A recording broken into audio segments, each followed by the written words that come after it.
This is Fountain Pendulum. In the beginning of 2024, I began a Kobe ink journey. I have 8 Kobe inks so far, and I wanted to swatch them together and have them in one common place so that I can reference which ones I have. My overall goal in this Kobe ink exploration is not to sample all of the Kobe inks, but to sample the ones that I can access that I'm particularly interested in the colors. Kobe ink has a lot of really beautiful earthy colors, and so that's a color, that's hues of colors that I'm very drawn to. A point of interest is that Kobe ink is by Nagasawa, and the ink itself is produced for Nagasawa by Sailor. So I think that's interesting and brings some familiarity into the mix.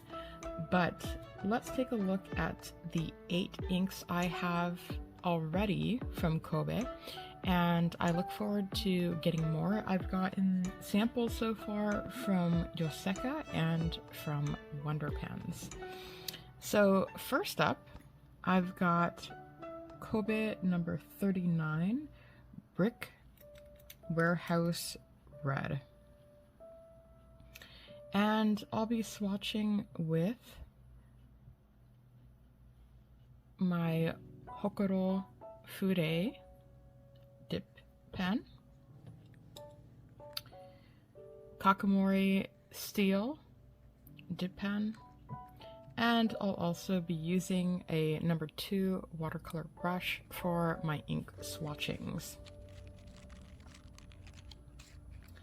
So let's go ahead and start with this swatch.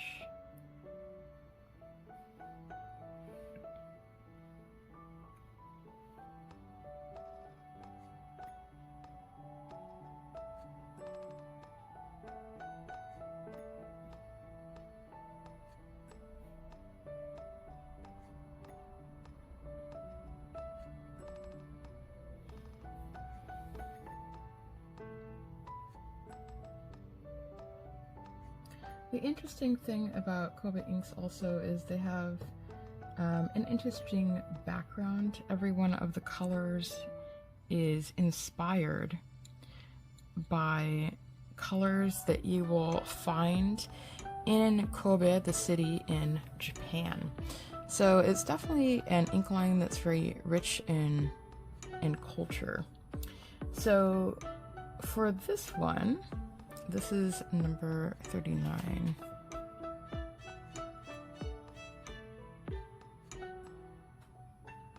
Brick Warehouse Red.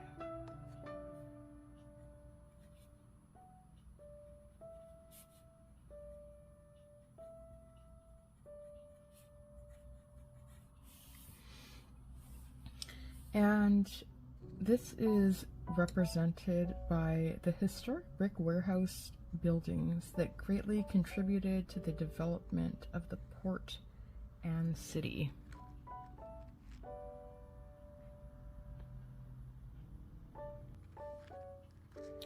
Next, we have Konan Maroon.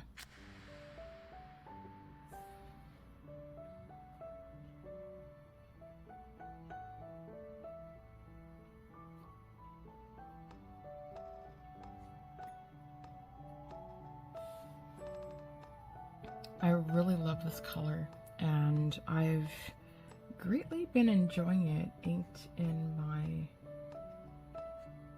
Visconti. It's been a really nice writer, as far as not dry or wet, very well balanced. So this is number 27.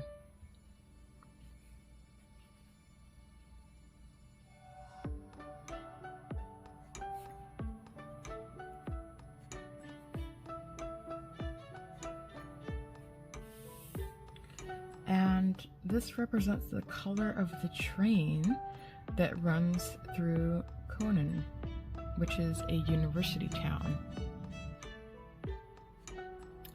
Shinkaichi Gold.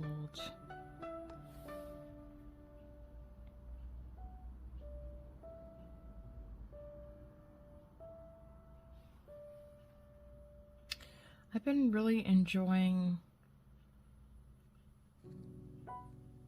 kind of earthy yellows, often that have a bit of an undertone of green. So this definitely caught my attention as one of the inks that I had to try from Kobe. This is number 22. Shinkaichi Gold.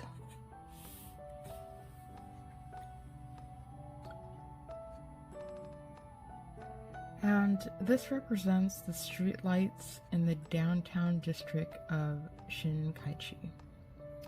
You'll find if you read the full write-up of these inks and where they derive from, that it's there's more written about them, and it's very lovely and poetic. I just wanted a little bit of background. I love the stories behind them because it gives a little bit more depth and meaning to each color. It adds to the enrichment and the enjoyment of the colors that you appreciate and use in your fountain pens. And in this case, because it relates to a city in Japan, I think you'll learn a little bit about, the city and the culture there and what they have going on. So next we have Kikusui Biotope. And please forgive my poor pronunciations.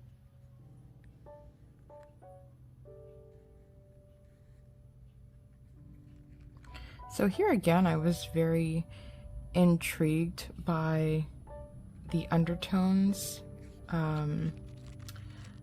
of this green. So it's a green that leans yellow, so basically the opposite.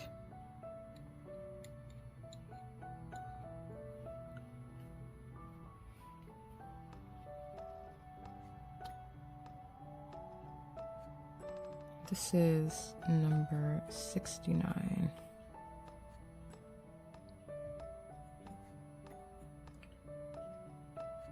Kikusui.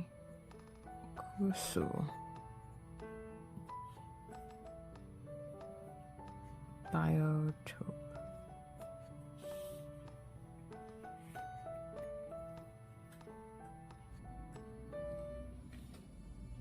Inspired by biotype plants that have a beautiful yellow-green hue in Kikusui Park.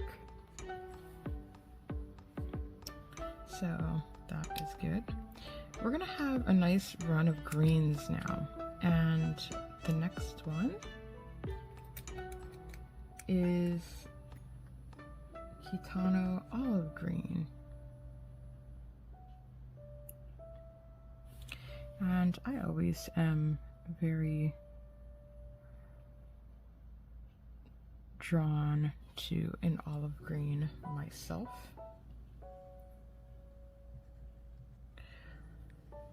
Initially, I wouldn't really say that, in my mind at least, this represents, what I think of as olive green. But nonetheless, it's still a lovely green.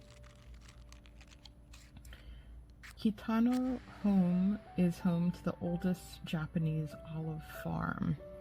And this is number 49. Kitano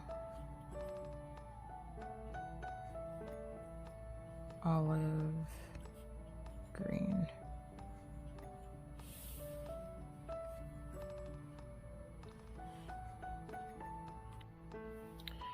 Next is a much richer green.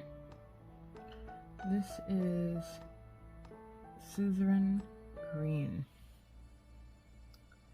which symbolizes the lily of the valley leaf, from which the town Suzuran derives its name.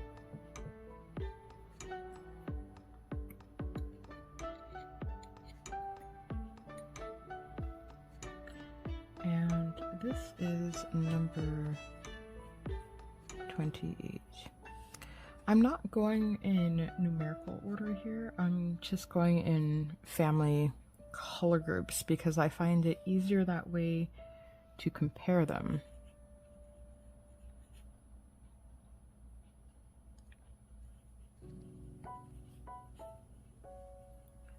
And I'm particularly interested in comparing the Kobe greens and perhaps finding a favorite from those, because I do like a nice earthy green. Sorakuen tea green is next. This for me was the ink that started my whole journey with Kobe inks, because when I found this green, I absolutely loved it. It's so rich and just the hue of it is absolutely perfect for me. So far, I haven't found anything to match it, so I guess I could have just stuck with that, but I've definitely been enjoying the journey, no doubt. This is number 34.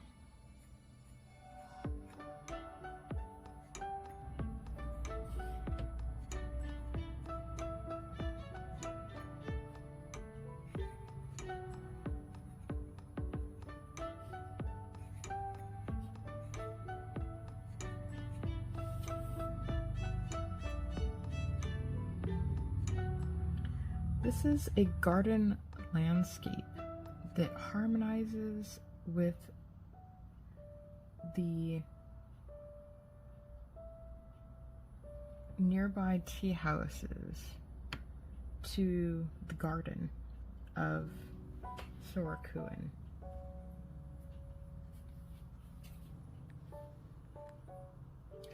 We'll also be taking a look at these inks once they dry, of course. Alright, finally, we have Maiko West Pearl Blue. And I found this very beautiful. This is the last one we have to swatch for today until I get some more samples.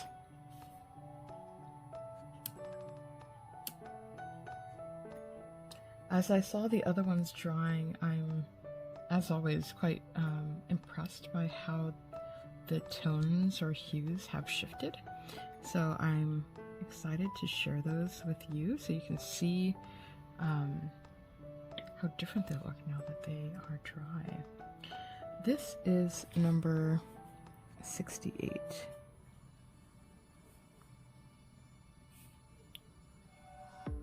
Maiko West Pearl Blue.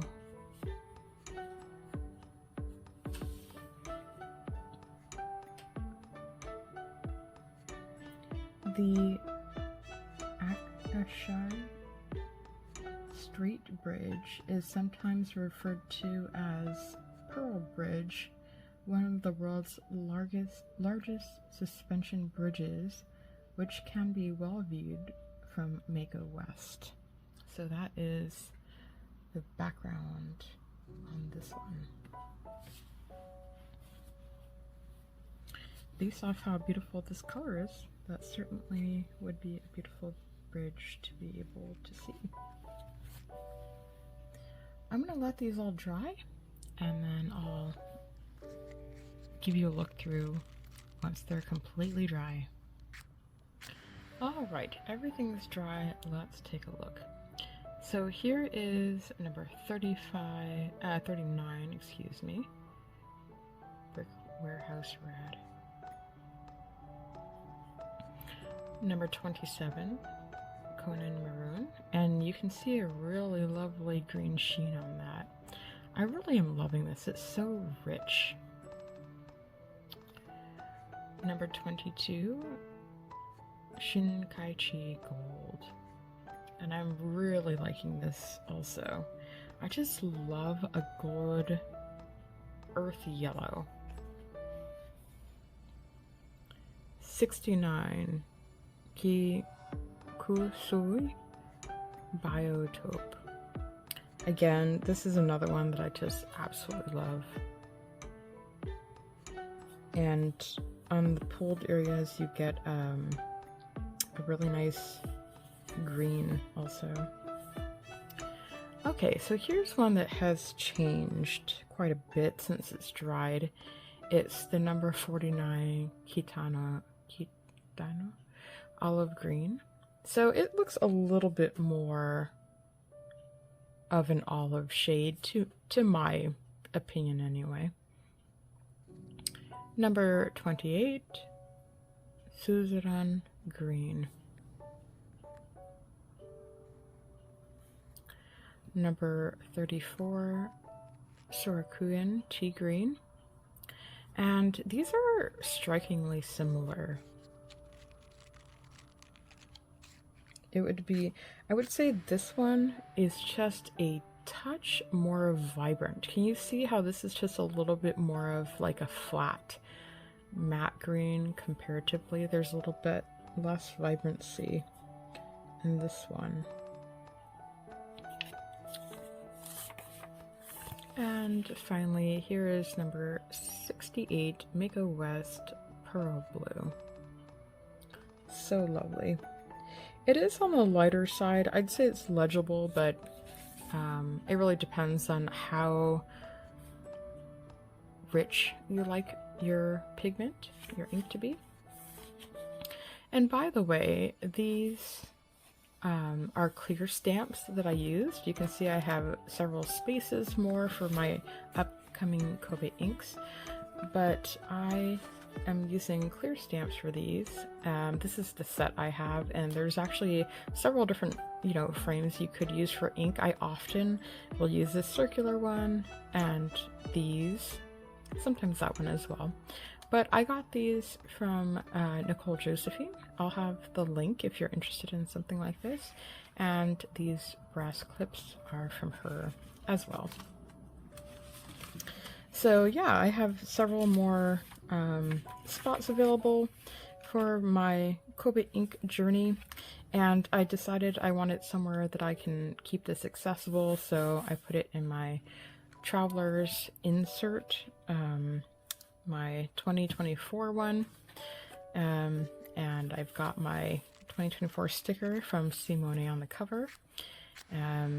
These brass bookmarks are also from Nicole Josephine. So it's a fun little setup, and I've been enjoying it, and I've been enjoying my Kobe ink journey as well, and I look forward to grabbing some more ink samples to try as they're available to me. So thank you for watching. I'll see you on the next one. It's all up to you now.